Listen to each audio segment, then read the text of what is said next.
प्यारे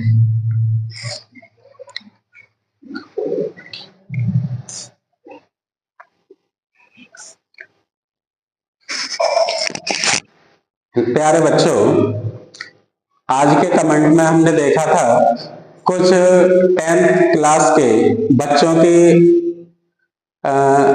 मान लो गुजारिश थी कि फिजिक्स में उनको भी कुछ बता दिया जाए। तो 10th क्लास और 12th क्लास दोनों के लिए देख लीजिए, ये वीडियो बहुत महत्वपूर्ण रहने वाला है। 10th क्लास हो या 12th क्लास हो, बिना इसके तो आप कुछ कर ही नहीं सकते। यानी 12th क्लास के सेकंड बुक में मान लो कुछ नहीं कर सकते क्योंकि स्टार्टिंग यहीं से होनी है, और 10th क्लास का जो पहला चैप्टर है फिजिक्स का वो यही है। बिल्कुल चैप्टर है क्या, वो सुनिए। चैप्टर का नाम है प्रकाश का परावर्तन। प्रकाश का परावर्तन। जैसे बेटा चैप्टर का नाम लिखा हुआ है प्रकाश का परावर्तन, तो परावर्तन आप जानते होंगे, प्रकाश का परावर्तन होता क्या है। देखिए प्रकाश का परावर्तन क्या है, तो पहली हेडिंग हम आप यही डाल देते हैं, पहला क्वेश्चन आपका यही बन जाता है। बोर्ड में पूछ लिया जाता है 1-2 नंबर में कई बार कि प्रकाश का परावर्तन किसे कहते हैं। प्रकाश का परावर्तन सुनिए बेटा, प्रकाश का परावर्तन क्या है। जैसे हमने यहाँ पर ये कोई एक तल ले लिया और इसके एक पृष्ठ पर हमने पॉलिश कर दी या लाल ऑक्साइड का पेंट कर दिया, दूसरे तल को चिकना रखा, तो ये ऊपरी जो सिरा है इसका चिकना है, ठीक। इस पर हमने कोई ये एक अवलंब बना दिया, इसे नाम दे दिया N और इसे कह दिया हमने O। ये आने वाला प्रकाश है या आने वाली प्रकाश की किरण है, और यहां से टकराने के पश्चात ये परावर्तित किरण है, यानी जाने वाली किरण है। तो आप यहां देख रहे हैं जो आने वाली प्रकाश की किरण है इसका नाम होता है आपतित किरण। नाम क्या होता है, आपतित किरण। और ये जो टकरा करके वापस हुई किरण इसका नाम क्या है, परावर्तित किरण। परावर्तित किरण। अब यहां पर जो आपतित किरण है अविलंब के साथ जो कोण बनाएगी इसे कहेंगे आपतन कोण, और इसे आयटा से दिखाएंगे आपतन कोण। आपतन कोण। और ये जो परावर्तित किरण है ये अविलंब के साथ जो कोण बनाएगी इसे R से दिखाएंगे और इसे कहेंगे परावर्तन कोण। क्या कहेंगे, परावर्तन कोण। जिस बिंदु पर ये किरण आकर के मिलती है इस बिंदु को कहते हैं आपतन बिंदु। क्या कहते हैं, आपतन बिंदु। तो सुनिए बेटा, ये अविलंब है, ये क्या है, ये अविलंब। अविलंब। अब सुनिए प्रकाश का परावर्तन है क्या। जब कोई प्रकाश की किरण किसी चिकने तल पर, ये जो तल है ऊपरी सिरा कैसा है, चिकना। जब कोई प्रकाश की किरण किसी चिकने तल पर आकर टकराती है और टकराने के पश्चात उसी माध्यम में वापस लौट जाती है, तो इस प्रकार किसी प्रकाश किरण का किसी चिकने तल से, यानी किसी प्रकाश किरण का किसी चिकने तल से टकराकर उसी माध्यम में वापस लौट जाना ही प्रकाश का परावर्तन कहलाता है। तो ये प्रकाश का परावर्तन समझ में आ गया। क्या होता है, जब कोई प्रकाश की किरण किसी चिकने तल पर आकर टकराती है और टकराने के पश्चात उसी माध्यम में वापस लौट जाती है, तो इस घटना को हम प्रकाश का परावर्तन कहते हैं। फिर बात करते हैं परावर्तन के नियमों की। तो हेडिंग डालेंगे बेटा परावर्तन के नियम।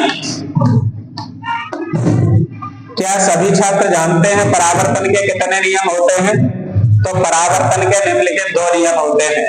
नंबर 1, पहला नियम क्या है, तो बेटा आपको रटना नहीं है। मतलब जिसने रटने की भी कोशिश की तो फिजिक्स तो वो भूल जाइए, तो फिजिक्स पढ़ पाएगा।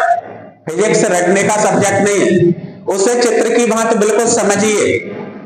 बिल्कुल फोकस होके बैठ जाइए, अपना पूरा दिमाग, अपना पूरा केंद्र इसी चित्र पर फोकस कर दीजिए। सुनिए तो ये परावर्तन के नियम क्या हैं। तो सबसे पहले हम प्रथम नियम की बात करते हैं। तो आपको ये दिख रहा होगा, ये आपतित किरण है, ये परावर्तित किरण है, ये आपतन बिंदु है, इस आपतन बिंदु पर ये अभिलंब है। तो ये तीनों चीजें तुम्हें कहां दिख रही हैं? कागज के तल में, अर्थात एक ही तल में है। तो बेटा प्रकाश का परावर्तन का प्रथम नियम आपका यही है। कैसे बोलना, कैसे है, लिखना कैसे है, बोलो मैं आपको। आपतित किरण, परावर्तित किरण तथा आपतन बिंदु पर अभिलंब तीनों एक ही तल में होते हैं। क्या बात समझ में आ गई? कैसे बोलेंगे बेटा? आपतित किरण, परावर्तित किरण तथा आपतन बिंदु पर अभिलंब तीनों एक ही तल में होते हैं। नंबर 2, दूसरा नियम क्या है बेटा? परावर्तन कोण। ये जो परावर्तित किरण के साथ जो कोण बना है, जिसे नाम दिया हमने परावर्तन कोण, सदैव आपतन कोण के बराबर होता है। तो द्वितीय नियम में यही लिख दीजिए, परावर्तन कोण सदैव आपतन कोण के बराबर होता है। अर्थात आप कह सकते हैं यहां पर परावर्तन कोण बराबर आपतन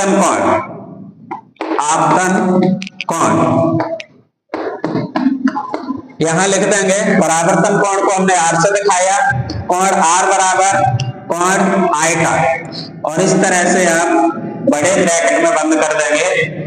तो आपने यहां से समझ लिया बच्चों, प्रकाश का परावर्तन क्या है, परावर्तन के नियम क्या है। अब इसके बाद इस पाठ में आगे आता है दर्पण, मिरर। क्या कोई छात्र हमें बताएगा बेटा मिरर है क्या? दर्पण किसे कहते हैं? कौन बताएगा दर्पण किसे कहते हैं? अच्छा नहीं, तो सुनिए, दर्पण मिरर है क्या चीज?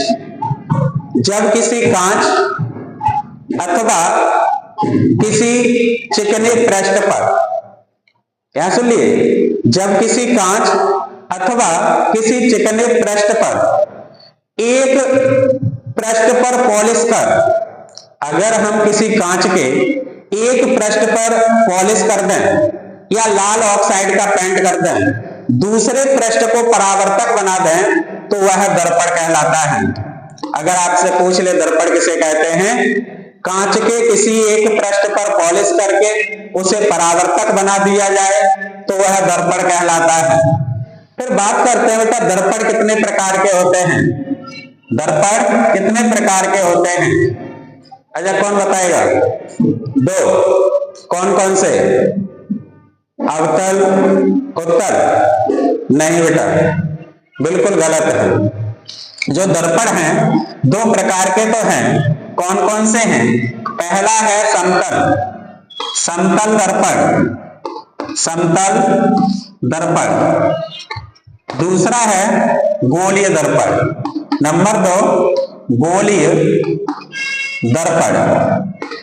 सुनिए बेटा, दर्पण 2 प्रकार के तो हैं, लेकिन कौन कौन से हैं?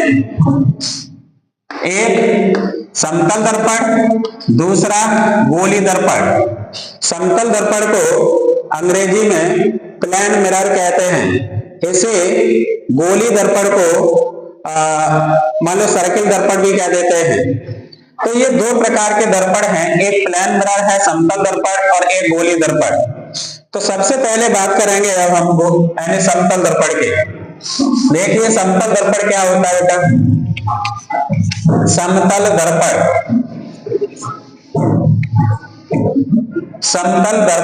हेडिंग डाल दीजिए, समतल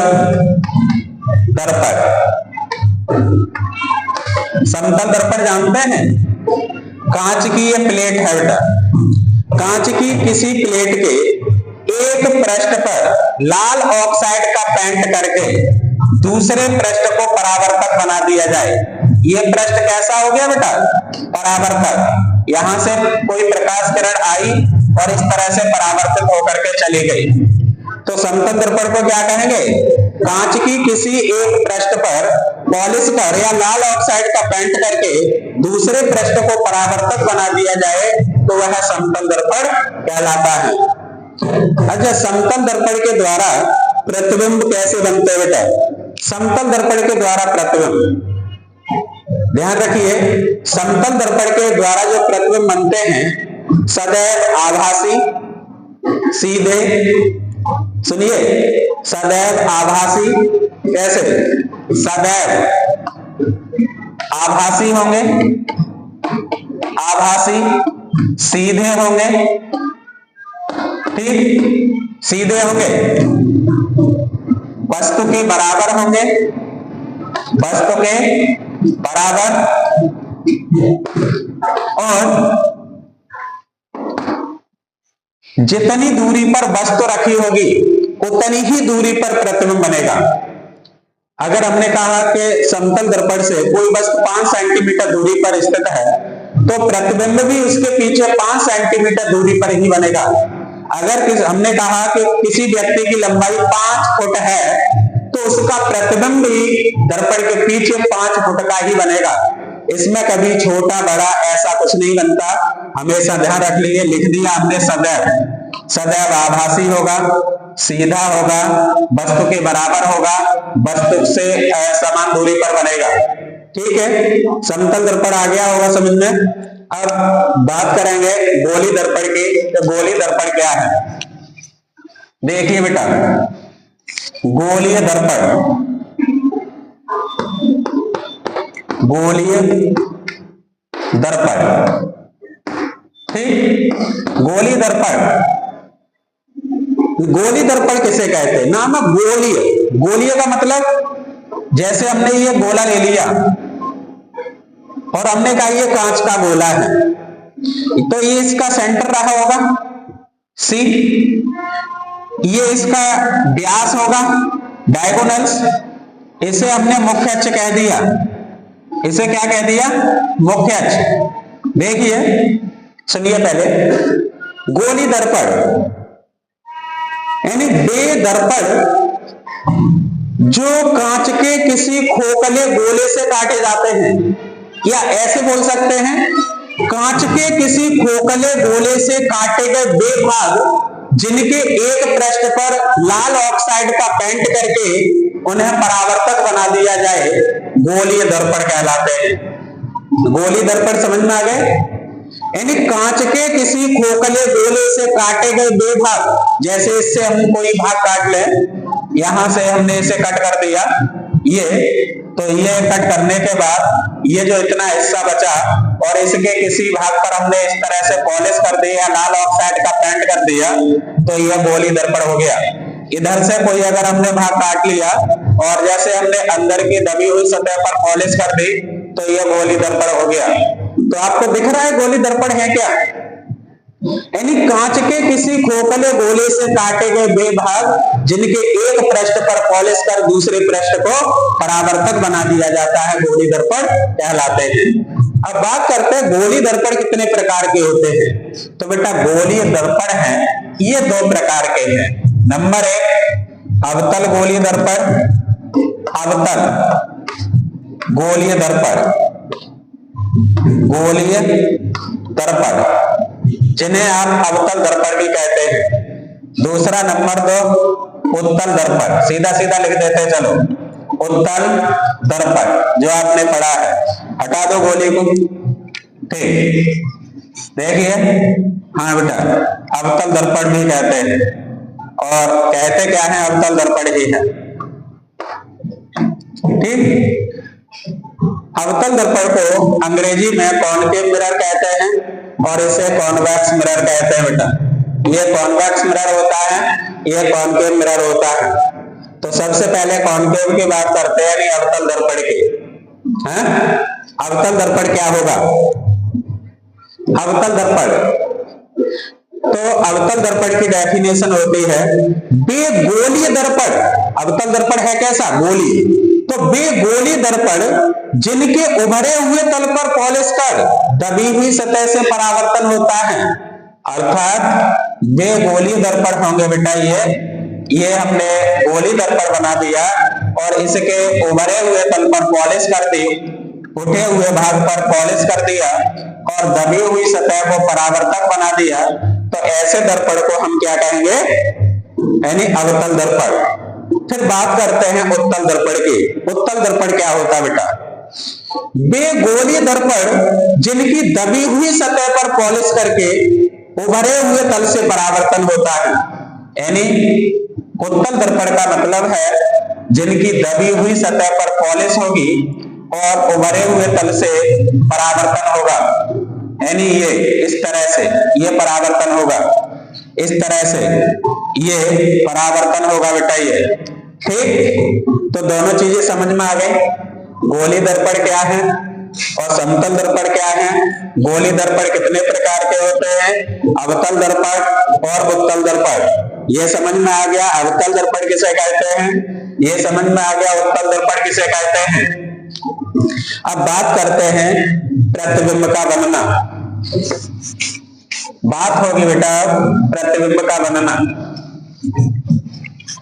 तो सबसे पहले बात इसी की करते हैं, प्रतिबिंब की। प्रतिबिंब का बनना, तो पहले बात करते हैं प्रतिबिंब की। प्रतिबिंब यानी इमेज, इमेज, प्रतिबिंब, इमेज।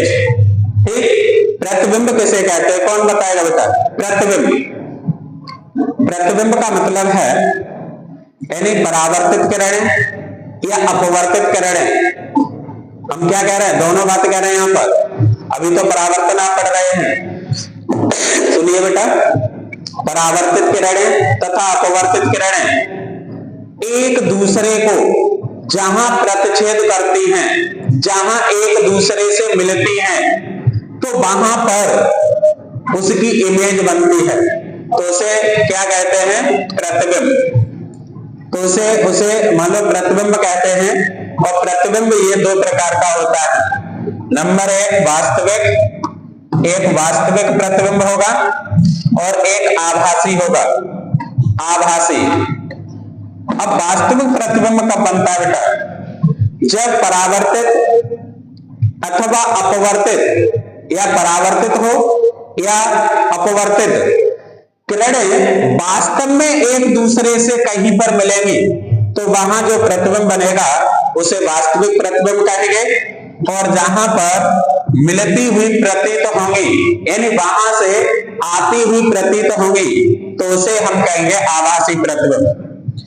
तो ये दोनों चीज समझ में आ गई। प्रतिबिंब क्या है, वास्तविक प्रतिबिंब किसे कहते हैं, आभासी प्रतिबिंब किसे कहते हैं। वास्तविक का मतलब है जहां पर रियल में मिल रही है, एक दूसरे को कट कर रही है, वहां पर अगर उसे मिला दिया जाए तो उसकी जो आकृति बन जाएगी, उसी को हम कहेंगे वास्तविक प्रतिबिंब। और जहां पर मिलेंगी नहीं, केवल हम महसूस करेंगे कि यहां से आ रही होंगी, केवल अनुमान लगाएंगे, तब उसे हम कहेंगे आभासी प्रतिबिंब। तो यहां पर फिर प्रतिबिंब का बनना ही समझ लेते हैं। सबसे पहले बात करते हैं उत्तल दर्पण द्वारा प्रतिबिंब का बनना। उत्तल दर्पण द्वारा प्रतिबिंब का बनना, या हेडिंग डाल देते हैं किरण आरेख, किरण आरेख। इससे भी बेटा 10th क्लास में ध्यान रखिए, एक प्रश्न विकल्प में अवश्य मिलेगा। एक प्रश्न लिख लीजिए, एक प्रश्न आना ही आना है किरण आरेख से। तो किरण आरेख इसमें सबसे पहले हमने लिया उत्तल दर्पण द्वारा प्रतिबिंब का बनना। प्रतिबिंब का बनना, तो उत्तल दर्पण द्वारा प्रतिबिंब कैसे बनता है वो समझिए। जैसे हमने कहा बेटा, ये ऐसे बना देते हैं, ये उत्तल दर्पण है जिसके दबी हुई सतह पर पॉलिश है या लाल ऑक्साइड का पेंट कर दिया। ये M1 और ये M2 दे दिया हमने, और ये इसकी मुख्य अक्ष है। जहां पर ये गोलीय दर्पण इस मुख्य अक्ष को प्रतिच्छेद करेगा उसे हम ध्रुव कहेंगे। क्या कहेंगे इसे? ध्रुव। ये ध्रुव होता है। जिधर इसका पार्ट ये झुका हुआ होगा, इधर इसका ये वक्रता केंद्र होगा, जिसे सी कहेंगे। और हमेशा ध्यान रखिए, ध्रुव और वक्रता केंद्र के बीच में हमेशा इसका फोकस होता है। क्या होता है? फोकस। तभी 10th वाले इस बात को ध्यान रखिए कि आपसे पूछा जाता है कि ये जो फोकस है, ये फोकस जो दूरी है वक्रता त्रिज्या की सदैव आधी होती है, या वक्रता त्रिज्या फोकस दूरी की सदैव दुगनी होती है। ये इस तरह से लिखा जाता है, आपने देखा भी होगा। R बराबर 2f होगा, यानी फोकस दूरी की दुगनी होगी वक्रता त्रिज्या। या F बराबर आप जानते हैं कितना होगा? F बराबर R/2 होगा। ये भी जानते रहिए बेटा। ये ठीक, इसके बारे में हम बताएंगे। पहले यहाँ पर किरण आरेख समझ लीजिए। किरण आरेख में क्या है? सबसे पहले हमने बात कर दी उत्तल दर्पण द्वारा प्रतिबिंब का बनना। उत्तल दर्पण द्वारा प्रतिबिंब कैसे बनेगा? हमने जब भी वस्तु को रखेंगे तो दर्पण के सामने ही वस्तु रखी जाएगी। तो यहाँ पर हमने कोई एक वस्तु रख दी, वस्तु का नाम AB है। वस्तु के 20 रे से मुख्य अक्ष के समांतर प्रकाश की किरण आपतित होती है, और यहां से इधर तो पॉलिश हो रही है तो इधर तो नहीं जा पाएगी। तो ये जो प्रकाश की किरण है ऐसे प्रतीत होगी कि इसके फोकस से आ रही होगी, इसके फोकस से आ रही होगी। क्यों? जो किरण मुख्य अक्ष के समांतर चलती है वो हमेशा फोकस से होकर के जाती है। ध्यान रखिए, जो किरण मुख्य अक्ष के समांतर चलती है वो फोकस से होकर जाती है। तो यहां से जब परावर्तित होगी तो ऐसे परावर्तित करेंगे कि इसके फोकस से आ रही होगी। अब यहाँ पर दूसरी प्रकाश की किरण इस तरह से सीधी जाएगी, और सीधी जाने के पश्चात ये किधर भी मन विक्षेपित नहीं होगी और अपने ही मार्ग से स्वतः पीछे लौट जाएगी। क्या बेटा ये बताइए, एक ये परावर्तित किरण, एक ये परावर्तित किरण आगे बढ़ाने पर कहीं मिलेंगी क्या? कहीं नहीं मिलेंगी। कहीं जब नहीं मिलेंगी तो ये किरण तो ऐसे महसूस हो रही है कि इसके वक्रता केंद्र C से आ रही हो, और ये किरण ऐसे महसूस हो रही है कि जैसे इसके फोकस से आ रही हो। देख, केवल महसूस हो रही है लेकिन आ नहीं रही है यहां से। जब ये महसूस हो रही है तो यहाँ पर ये जो दोनों प्रच्छेद कर रहे हैं, इन्हीं को अगर मिला दिया जाए तो यहीं पर इसकी ये इमेज बन गई, ये प्रतिबिंब बन गया, जिसे कहने लगे A-B'। तो आपने क्या समझा बेटा इससे? आपने समझा कि उत्तल दर्पण द्वारा प्रतिबिंब सदैव सीधा आभासी क्यों कर रहे हैं? क्योंकि इसे हम केवल आभास कर रहे हैं, महसूस कर रहे हैं, इसे रियल में नहीं है, ये आभास कर रहे हैं। और कैसा है? सीधा है। जैसी वस्तु रखी है ऊपर को, वैसे ही ऊपर को प्रतिबिंब बना हुआ है। तो आपने क्या समझा? उत्तल दर्पण द्वारा प्रतिबिंब सदैव सीधा, आभासी, वस्तु से छोटा और दर्पण के पीछे बनता है।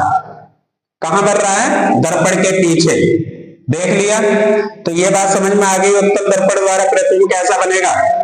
हमेशा इसकी एक ही कंडीशन होती है, और इसे रख लीजिए बिल्कुल। अगर ये मान लो पेपर में आ जाता है कि उत्तल दर्पण द्वारा किरण आरेख, यानी उत्तल दर्पण द्वारा प्रतिबिंब के बनने का किरण आरेख समझाइए, तो आपको बस हेडिंग डाल दे दीजिए उत्तल दर्पण द्वारा प्रतिबिंब का किरण आरेख, और यहाँ पर चित्र बना देना है और इसमें लिखना है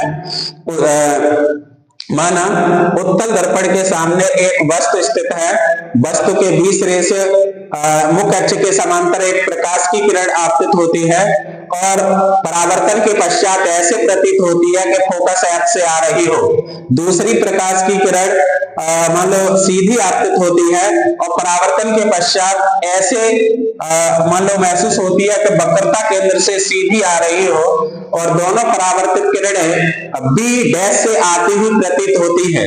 तो इस प्रकार उत्तल दर्पण द्वारा वस्तु AB का A'-B' सीधा, आभासी, वस्तु से छोटा, दर्पण के पीछे प्रतिबिंब प्राप्त होता है। शॉर्ट में अगर 1 नंबर में आ जाए, 1 नंबर में बहुत आसान है। कैसे लिखेंगे? उत्तल दर्पण द्वारा प्रतिबिंब सदैव सीधा, आभासी, वस्तु से छोटा, दर्पण के पीछे प्राप्त होता है। अब जानिए बेटा, किरण आरेख में अवतल दर्पण द्वारा प्रतिबिंब का बनना। तो अवतल दर्पण द्वारा प्रतिबिंब का बनना, इसकी 6 कंडीशन होती हैं। अवतल दर्पण द्वारा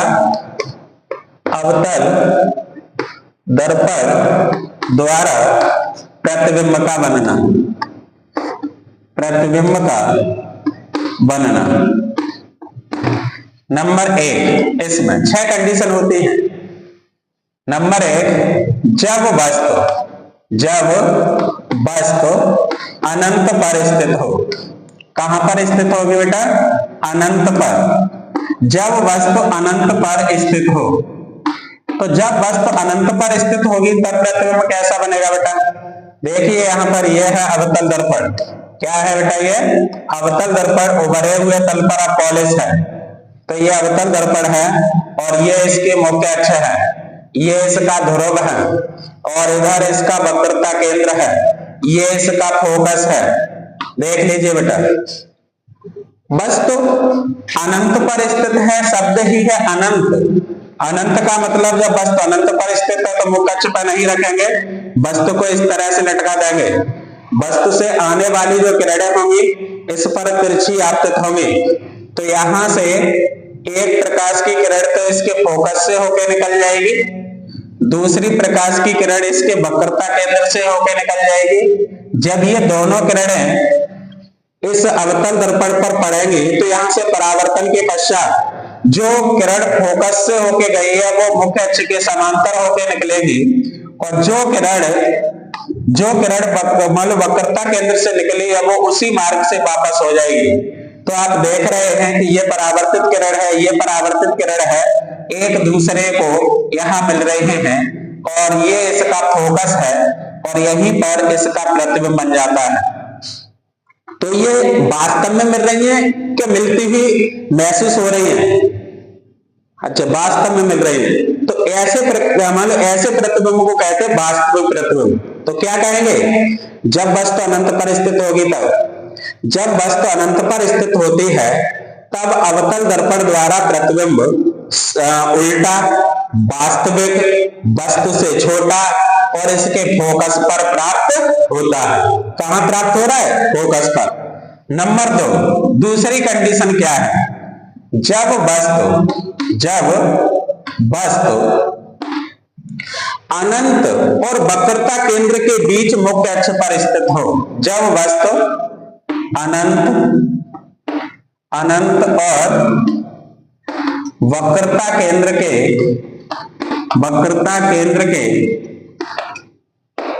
बीच मुख्य अक्ष पर स्थित हो। मुख्य अक्ष पर स्थित हो। ठीक है बेटा। जब वस्तु अनंत और वक्रता केंद्र के बीच मुख्य अक्ष पर स्थित होगी तब प्रतिबिंब कैसा बनेगा? देखिए, तो ये क्या है? यह है अवतल दर्पण, क्योंकि उभरे हुए तल पर पॉलिश है। ये मुख्य अक्ष है और ये इसका ध्रुव है, ये इसका वक्रता केंद्र है, ये इसका फोकस है। अब वस्तु को हमने अनंत और वक्रता केंद्र के बीच यहां रख दिया। मान लो इस वस्तु का नाम दे दिया AB।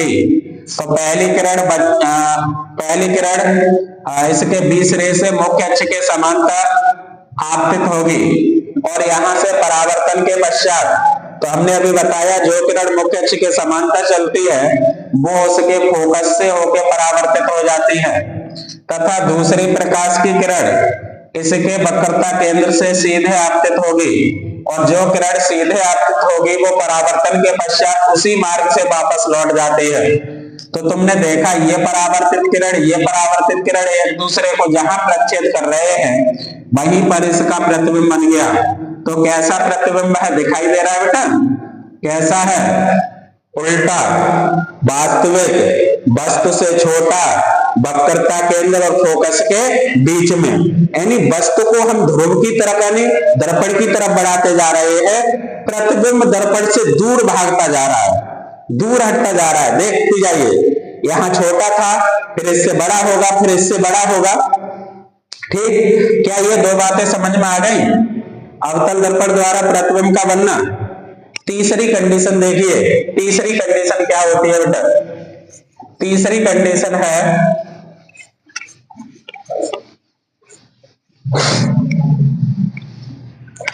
कंडीशन है नंबर 3, जब वस्तु वक्रता केंद्र पर स्थित हो, वक्रता केंद्र पर स्थित हो, वक्रता केंद्र पर स्थित हो। तो जब वस्तु वक्रता केंद्र पर स्थित होगी तब प्रतिबिंब कैसा बनेगा?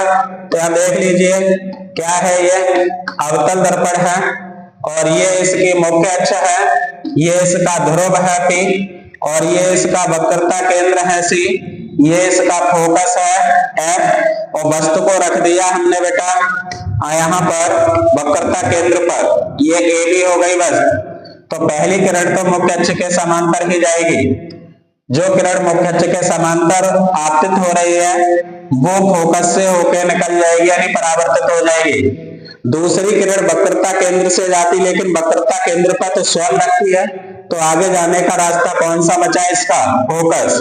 तो यहां से द्वितीय किरण इसके फोकस से होकर निकल जाएगी, और यहां से परावर्तन के पश्चात जो किरण फोकस से जाती है वो मुख्य अक्ष के समांतर हो जाती है। तो देखा, ये यहां पर मिल रही है दोनों, तो प्रतिबिंब कहां बना बेटा? ये दिखाई दिया, कहां बना? वक्रता केंद्र पर। कहां बना? वक्रता केंद्र पर। तो आपने देखा, जब वस्तु वक्रता केंद्र पर स्थित होती है तो प्रतिबिंब उल्टा वास्तविक वक्रता केंद्र पर ही वस्तु के बराबर बनता है। अगर 5 सेंटीमीटर की वस्तु है तो प्रतिबिंब भी 5 सेंटीमीटर का ही बनेगा। ये मोस्ट इंपोर्टेंट है बोर्ड परीक्षा के लिए, ध्यान रखना। ये किरण आरेख मोस्ट इंपोर्टेंट है, और ये विकल्प में उम्मीद जहां तक है 110% पूछा जाएगा कि जब वस्तु वक्रता केंद्र पर स्थित हो तो प्रतिबिंब कैसा होगा।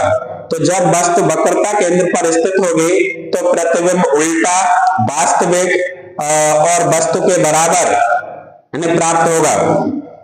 ठीक। नंबर 4, चौथा नंबर क्या है? जब वस्तु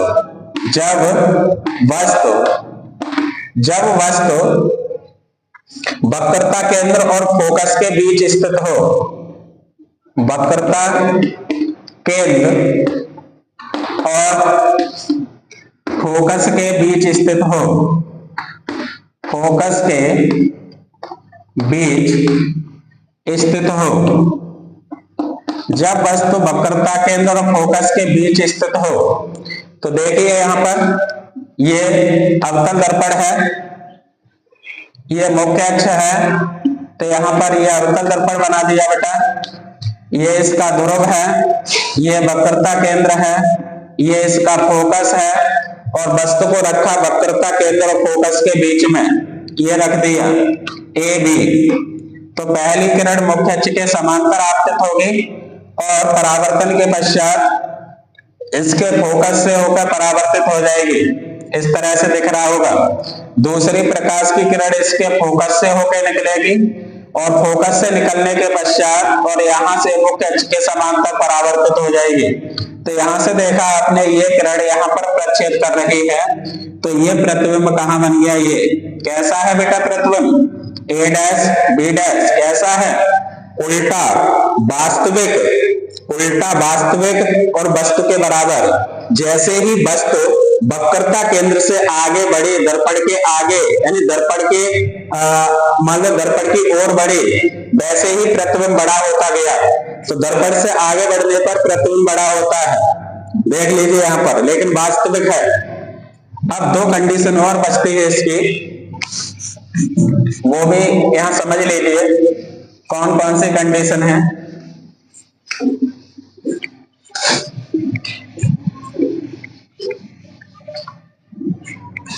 नंबर 5, जब वस्तु फोकस पर स्थित हो,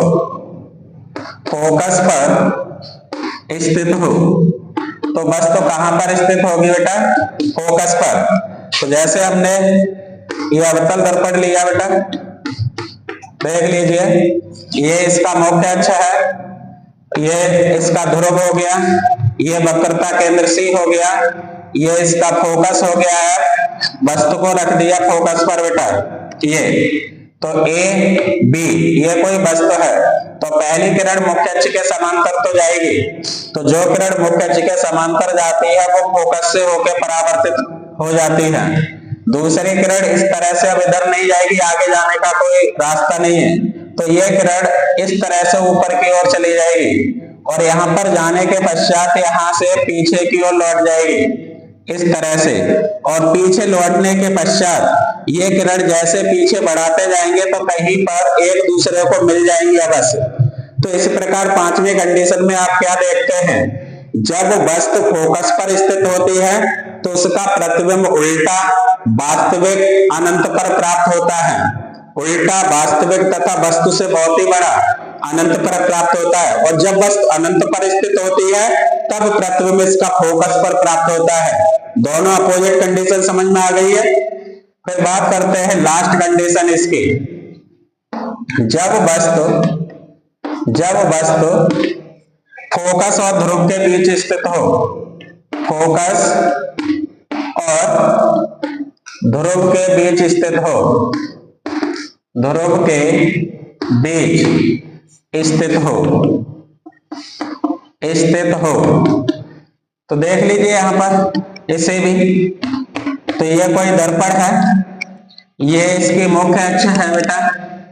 अच्छा इसे पीछे क्यों बढ़ा दिया, पीछे बढ़ाने की बेटा जरूरत है इसे, ये ध्रुव हो गया पी, ये वक्रता केंद्र हो गया सी, ये इसका फोकस हो गया एफ, ये कोई वस्तु रख दी हमने यहाँ पर ए बी, तो पहली किरण मुख्य अक्ष के समांतर तो चलेगी ही, लेकिन इसके फोकस से होकर परावर्तित हो जाएगी बेटा। दूसरी प्रकाश की किरण ऐसे चलेगी, लेकिन इसके वक्रता केंद्र से होकर निकल जाएगी। अब आपने क्या देखा बेटा, ये दोनों परावर्तित किरणें, ये वाली और ये कहीं नहीं मिलेंगी क्योंकि दूरियां बढ़ती चली जा रही है इनके पीछे की, तो फिर नहीं मिलेंगी तो प्रतिबिंब कैसे बनेगा। तो बेटा इसे अगर पीछे बढ़ा दिया जाए, दर्पण के पीछे इस तरह से बढ़ा दिया जाए, और बढ़ाने पर अगर हम इसे देखें कि ये कहीं ना कहीं यहां से आ रही हैं, इस बिंदु से आ रही हैं, तो यहीं पर इसका प्रतिबिंब बन गया। तो आपने क्या देखा बेटा, ये ए डैश बी डैश, एक कंडीशन अवतल दर्पण में ऐसी भी होती है जिसमें प्रतिबिंब सीधा बनता है, जब सीधा है तो आभासी है, आगे बात है वास्तव में तो न मिली, मान लो किरण तो ये मिलती हुई प्रतीत तो हुई। तो अब इस बात का ध्यान रखें कि किस कंडीशन में वास्तविक सीधा और आभासी प्रतिबिंब दर्पण के पीछे बनेगा। जब वस्तु को हम फोकस और ध्रुव के बीच में कहीं भी रख देंगे तो प्रतिबिंब हमेशा सीधा होगा, आभासी होगा, लेकिन वस्तु से बड़ा होगा। और उत्तल दर्पण में क्या था, वस्तु से छोटा था, सीधा तो था पर उसमें भी दर्पण के पीछे ही था। तो क्या बच्चों आपको ये दर्पण द्वारा प्रतिबिंब का बनना अर्थात किरण आरेख क्या समझ में आ गए? मैं आशा करता हूं कि आपको बहुत अच्छी तरह से समझ में आ गए होंगे। अगर ये समझ में आ गए आपके में तो चैनल को सब्सक्राइब तथा लाइक कर दीजिए, और आगे इसे समझने के लिए, इस चैप्टर को आगे देखने के लिए इसमें बहुत कुछ है। इसकी वस्तु की दूरी, प्रतिबिंब की दूरी और फोकस दूरी में क्या संबंध है, इसकी वक्रता त्रिज्या तथा फोकस दूरी में क्या संबंध है, इस पर किस तरह से सवाल बनते हैं। 10th में तो 100% लिख लीजिए, 100% एक सवाल लिख लीजिए, बिल्कुल एक सवाल आना ही आना है 10th वाले। और इंटर वाले भी अच्छे से समझ लीजिए, अगर आपके दर्पण द्वारा प्रतिबिंब क्लियर नहीं है तो पाठ को आप अच्छे से नहीं समझ पाएंगे, अगले चैप्टरों को नहीं समझ पाएंगे, क्योंकि इसके बाद दर्पण के अकॉर्डिंग भी आपको देखने को मिलेगा तीसरे चैप्टर में, यानी गोलीय मतलब गोलीय पृष्ठ द्वारा, अवतल गोलीय पृष्ठ, उत्तल गोलीय पृष्ठ द्वारा, यानी सूत्र का निगमन। तो यहाँ पर 10th वाले बिल्कुल सीरियस हो जाइए, अपने दिमाग की घंटी बजा लीजिए और साथ में चैनल की भी घंटी बजा दीजिए, ठीक। तो अगर वीडियो अच्छा लगा हो तो कमेंट में अवश्य लिखना और उसके बाद हम आगे की वीडियो फिर बनाएं। Thank you.